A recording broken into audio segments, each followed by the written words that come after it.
Bodega San Francisco creciendo juntos y Walmart llegando a todos los rincones de Chile presenta la mesa de editoras del Pack aquí en Mesa Central. Pablo Comandari, ¿cómo estás? Buenos ¿Qué días. tal? Muy buenos días. ¿De qué vamos a hablar hoy? Bueno, vamos a hablar sobre el acuerdo por la paz, el quiebre de la tan anhelada unanimidad, las presiones y sus efectos y lo que se espera para enfrentar el conflicto en la macrozona sur. Vamos a hablar de eso. Estuvo Víctor Ramos, el ex secretario ejecutivo de la Comisión para la Paz y el Entendimiento, más temprano acá en Mesa Central. Su entrevista está ya publicada en tele13radio.cl. Carmen Gloria López, buenos días. Muy buenos ¿De días. qué vamos a hablar hoy? Mira, de la renuncia de un productor ejecutivo que ha hecho noticia internacional, porque simboliza varias cosas. Por un lado, la fragilidad de los medios de comunicación en esta era y el ataque constante del presidente de Estados Unidos a la libertad de prensa. ¿Quién era Bill Owens y por qué nos importa su renuncia? Vamos a hablar de Bill Owens. Entonces en el Rat Pack anda poca gente, ¿no? En la calle. Muy poca gente. O sea, Poquito. no me topé con varios autos, la verdad. Es que hoy día no hay colegio, ¿sí? No hay No hay colegio. colegio Y hay y hartas universidades que no tienen clases. Harta hoy. gente se la tomó largo, Y digámoslo. hay alguna gente que se tomó el feriado, ¿verdad? Pero Tele 13 Radio no tiene sándwich. No, No y hay aparte yo creo sándwich. que nos están escuchando desde donde estén. En efecto, Sí. así es. Y todos muy interesados en el informe de Pablo Comandari sobre este acuerdo que tenía que ser unánime, pero no fue unánime. En fin.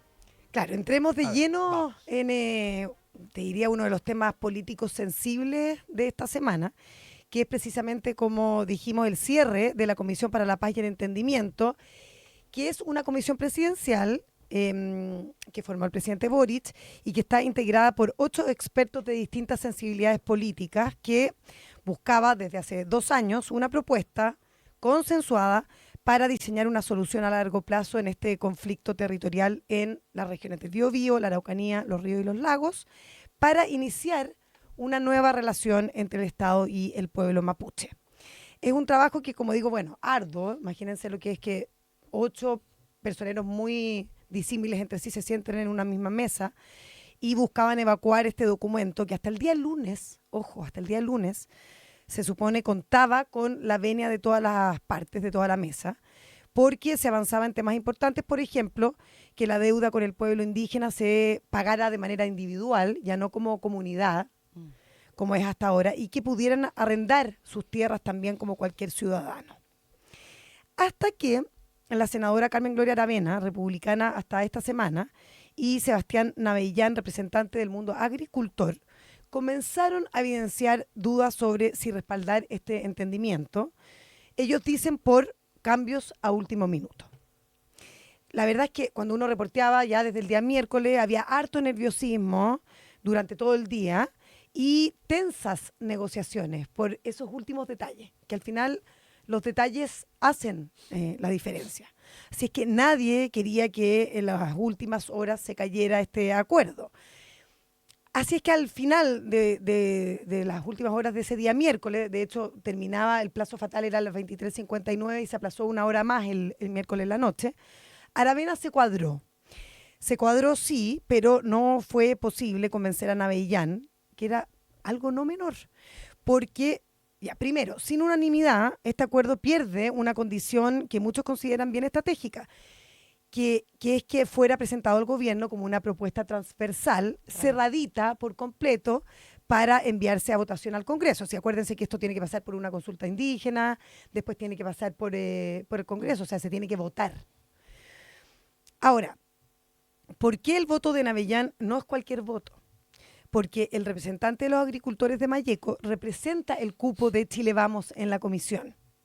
Y su rechazo responde a desacuerdos, dice él, de fondo y también a cambios de última hora que alteraron las reglas del juego. Eso dice él al menos. Votó en contra de 18 de los 22 puntos que estaban por acordar, pese a que el exministro de Sebastián Piñera, Alfredo Moreno, y eso también es súper relevante, es parte de la mesa y diríamos que uno de los grandes impulsores de este acuerdo en específico, así como está. O sea, es copresidente además de la mesa. Así es. Junto con Francisco Buenchumilla. Claro, el Y vicepresidente. él hizo antes esfuerzos parecidos a este. Po.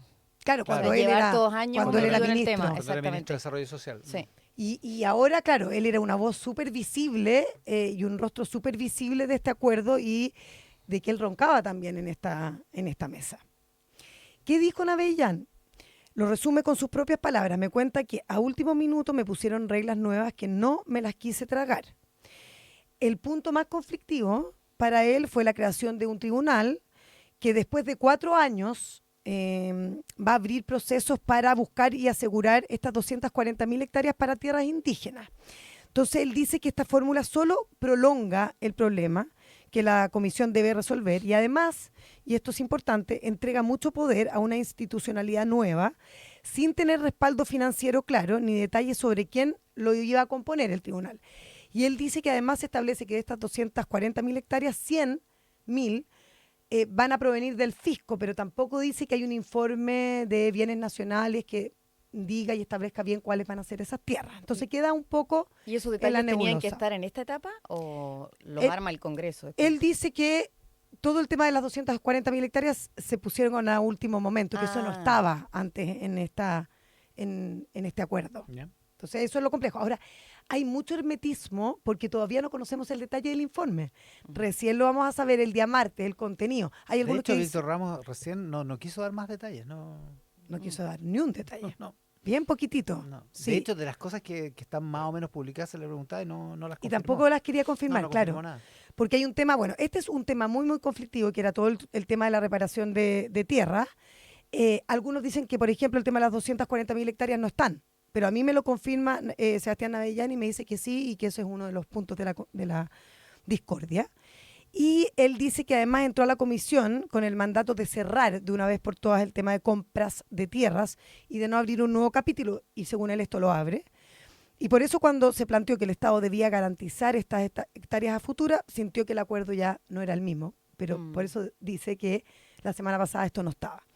Y además recalca que la Secretaría Ejecutiva, que esto también encontré bien llamativo, porque claro, nosotros no conocemos el detalle y uno podría decir, ya, nosotros tenemos que esperar, porque esto se hace oficial el día martes cuando se le entregue el informe al presidente Boric.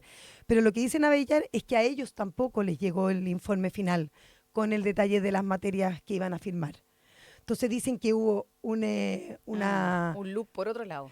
Claro, en el fondo esto se resolvió el día miércoles en una sesión online, no estaban in situ. Claro, no estaban físicamente. Ah. Sí, Entonces leyeron, al parecer, el acuerdo. Bueno, esto es lo que vamos a firmar, ta. ¿Qué es esto? ¿Que no se ¿Qué lo es esta pudieron reunión que mandar por terminó- email? Perdona, ¿qué es esta reunión que terminó en la madrugada del jueves? digamos? Exactamente. Claro, la que largaron una hora. Claro, uno se pregunta por qué no ese informe no fue mandado a los comisionados, a los Claro. 8 miembros de la mesa. A lo mejor para que No, nos para lo que no se enviaran de filtrara. nuevo. Claro, sí. yo creo que por ahí va la cosa, pero ellos O sea, dicen, porque si lo hubieran mandado, capaz que lo tendríamos. es lo más probable. Es que la distribución digital de la información Sí. es una cosa Es muy expedita, Sí, pues, es muy fluida. Claro, fluida. Bueno, de todos modos, aquí entró como, imaginan y entienden ustedes, la política. La senadora Carmen Gloria Aravena, que formaba parte de la comisión y que también había trabajado en el acuerdo durante 2 años, dice que fue presionada por el Partido Republicano a votar en contra. Y como no lo hizo por un tema moral y de convicción, dice ella, terminó renunciando a la tienda electoral.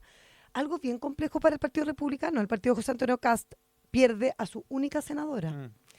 Y ella queda fuera de la posibilidad de ir a la reelección. O sea, aquí hay un tema político súper fuerte. Y Sí. dijo que le habían amenazado con eso, con la posibilidad de la reelección y que no lo aceptó. Así es. O sea, es kamikaze, digamos, pero así lo hizo. No Súper- aceptó la presión. La por- presión. Por ese lado, claro. Súper complejo. Ella cuenta que no podía Malo rechazar, para el Partido Republicano. que en lo ese sentido. desmiente completamente. O sea, ellos dicen que aquí no hubo una presión, que siempre fue una conversación abierta y que no hubo ninguna presión para que ella no compitiera.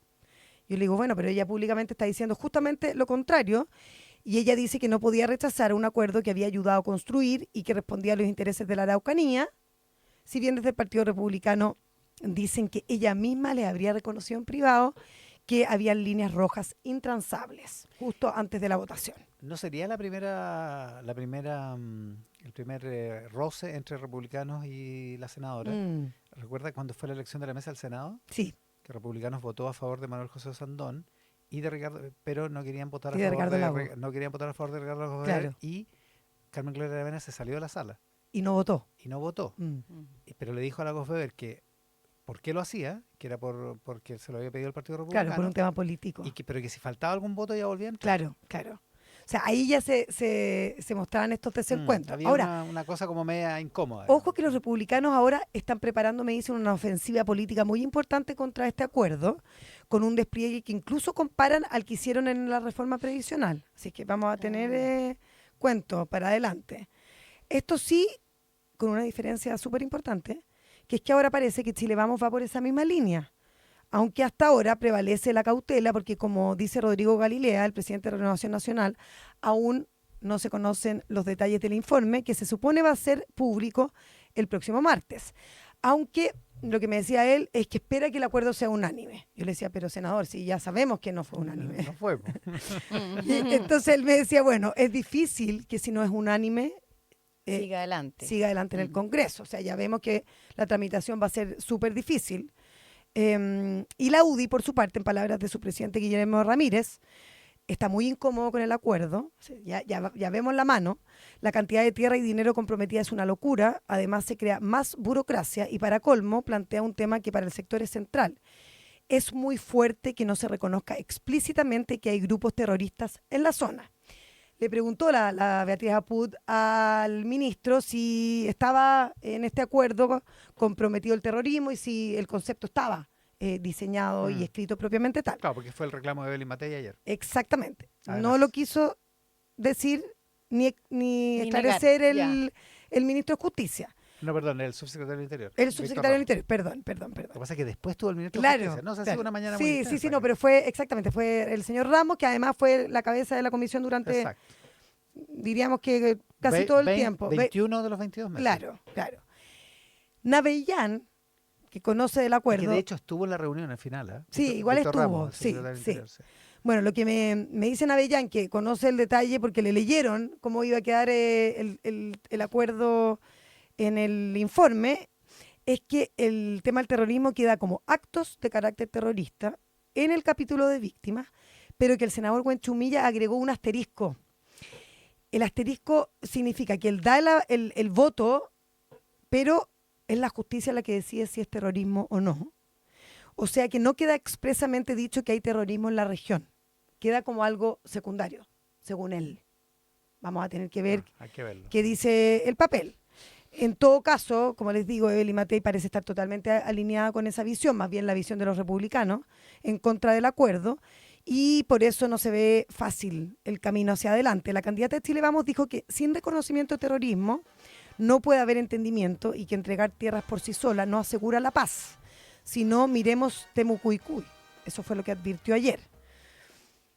¿Y ahora qué?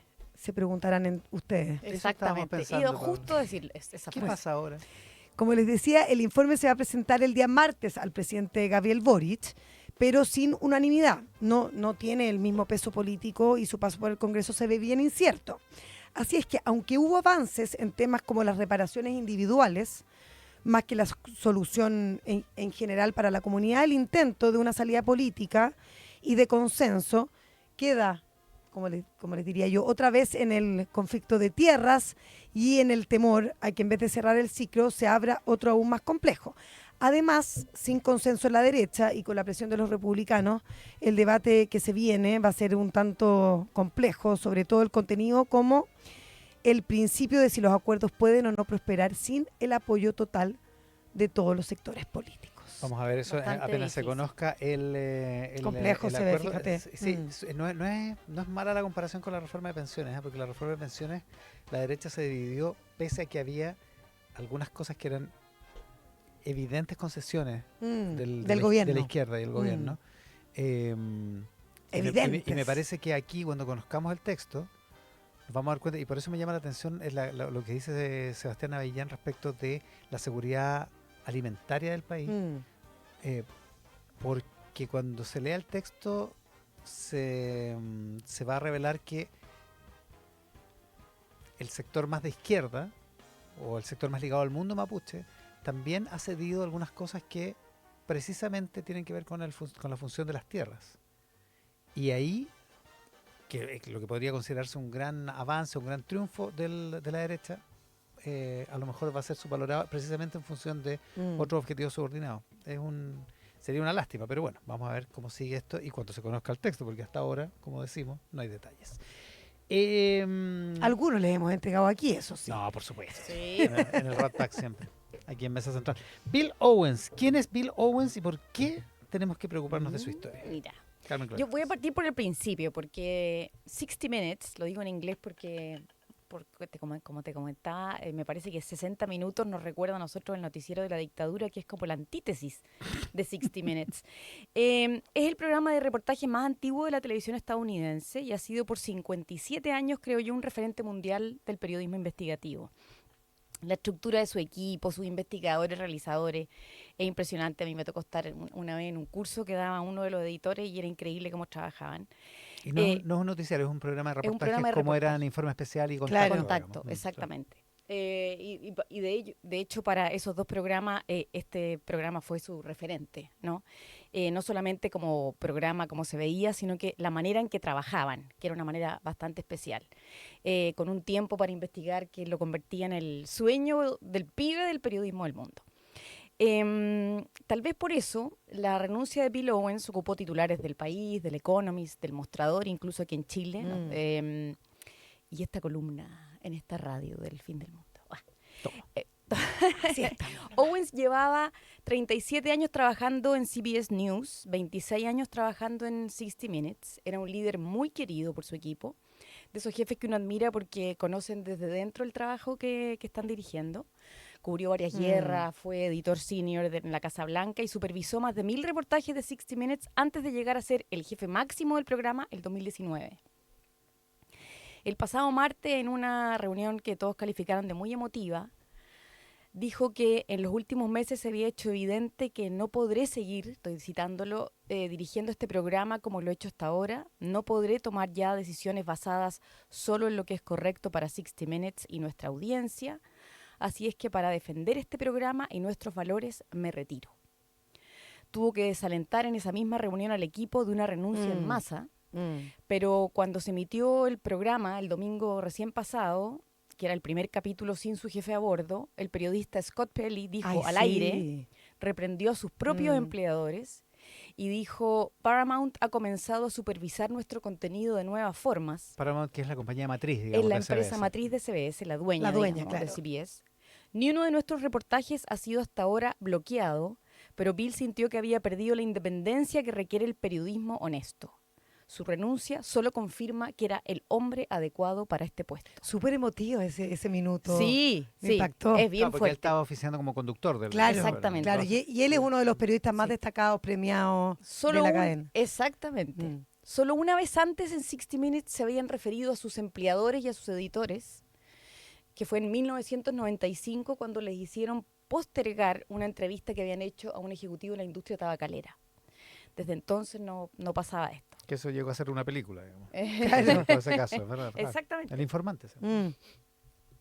¿Qué pasó esta vez? La gota que colmó la paciencia de Owens, este periodista premiado, galardonado y muy admirado, fue que la controladora de Paramount, la dueña, digamos, de esta empresa matriz, Shari Redstone, puso controladores editoriales extras sobre Owens.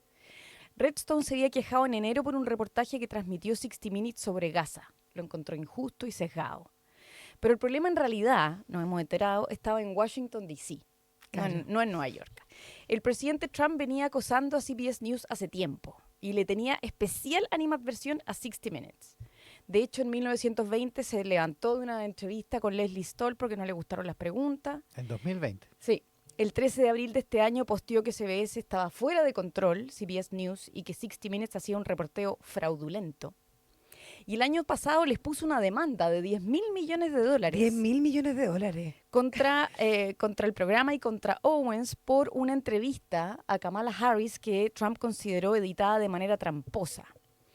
Este año... Fue un escándalo en la campaña, ¿se acuerdan? Sí, claro. Porque, Sí, porque po. se editó y después se publicó la versión Claro, completa. porque fue- ella tenía como dos respuestas para una misma para pregunta. lo de Gaza. De nuevo Gaza y Israel. Este año Trump, ya en office, como dicen, duplicó su demanda a $20.000 millones, insistiendo que el reportaje de 60 Minutes había sido un acto de interferencia electoral. O sea, ni Ahí siquiera el- siguió tranquilo con ganar. El dinero como mete presión, ¿no? Sí, po. Incluso dijo que CBS debería perder su licencia. ante estas amenazas, los corporativos de Perdona, Paramount... licencia que depende de la FCC, que es un organismo gubernamental, digamos, en Estados Exactamente. Unidos. Para allá voy. Los ejecutivos quisieron llegar a un acuerdo, pero que incluía una pedida de disculpas de parte de Owens, a lo que él se negó en febrero. ¿Por qué la heredera estaba tan interesada en congraciarse con el presidente de Estados Unidos? Por justo lo que acabas de decir tú.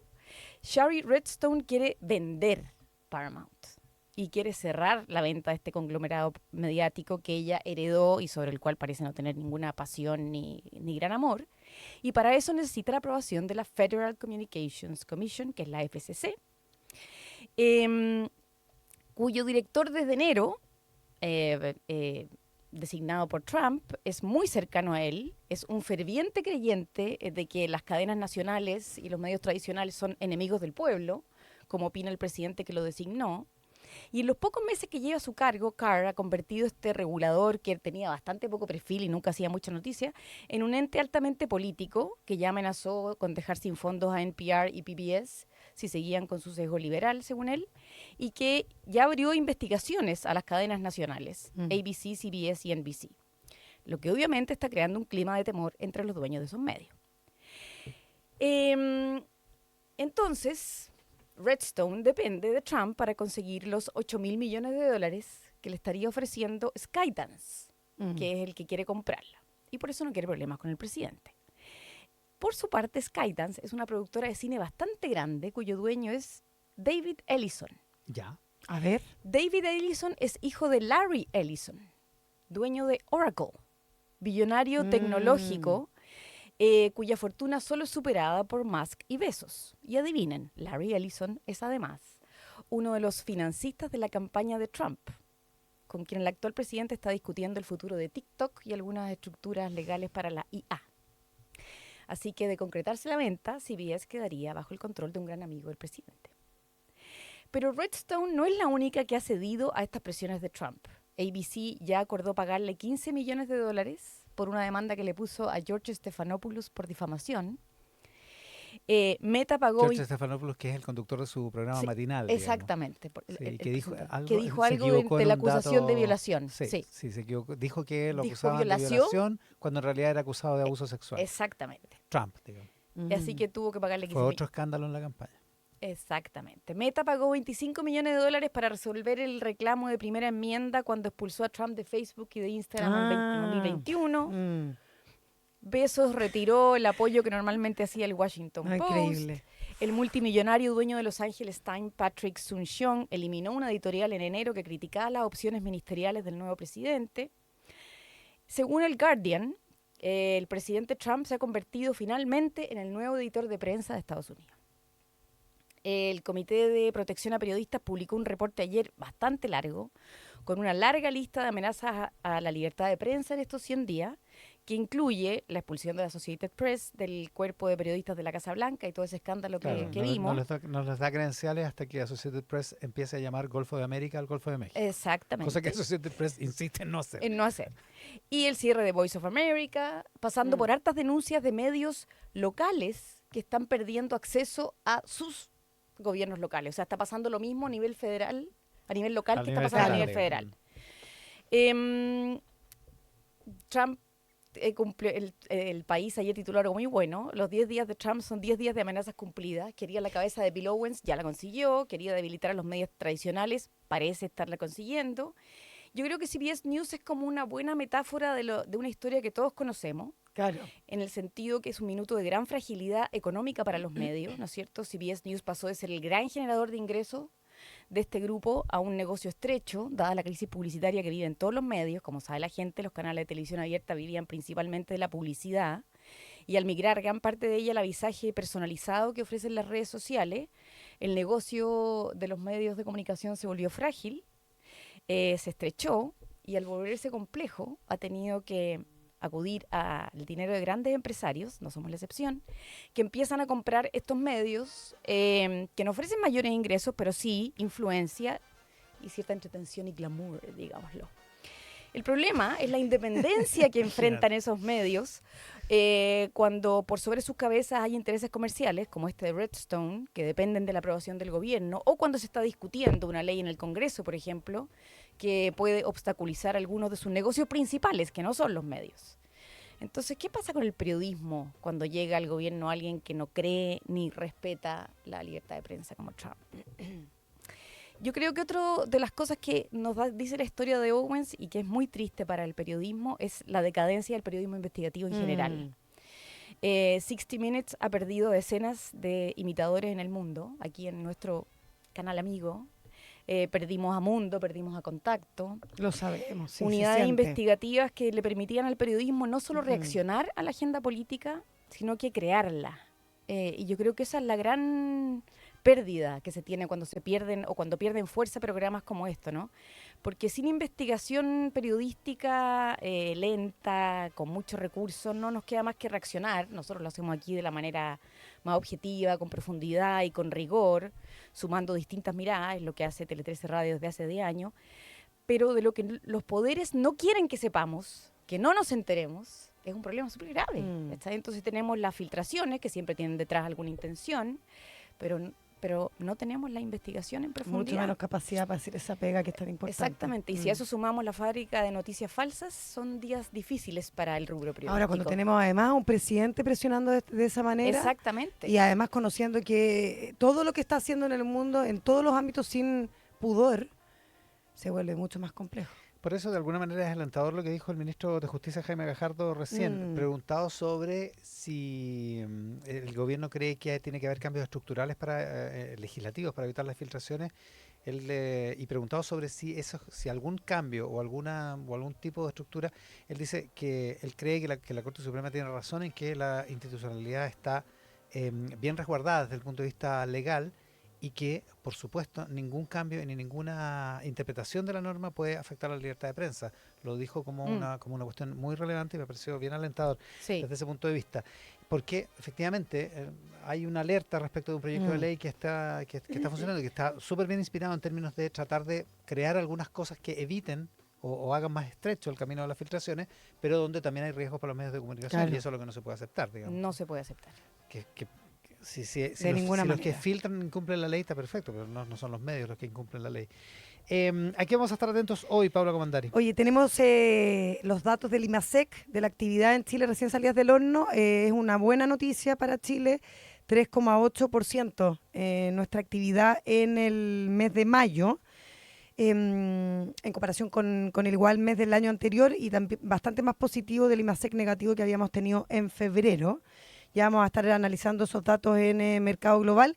3,8 entonces. 3,8%, así es. Era más o menos un poco más alto de lo que esperaba el mercado. De lo esperado, claro. Y vamos a tener actualizaciones sobre el crecimiento del empleo en Estados Unidos, al parecer que está desacelerado en el mes de abril, y eso es una señal que también tenemos que mirar porque impacta al mundo. Así es que vamos a tenerle todas esas noticias económicas más ratito en Mercado Global. Carmen Gloria López, atentos a...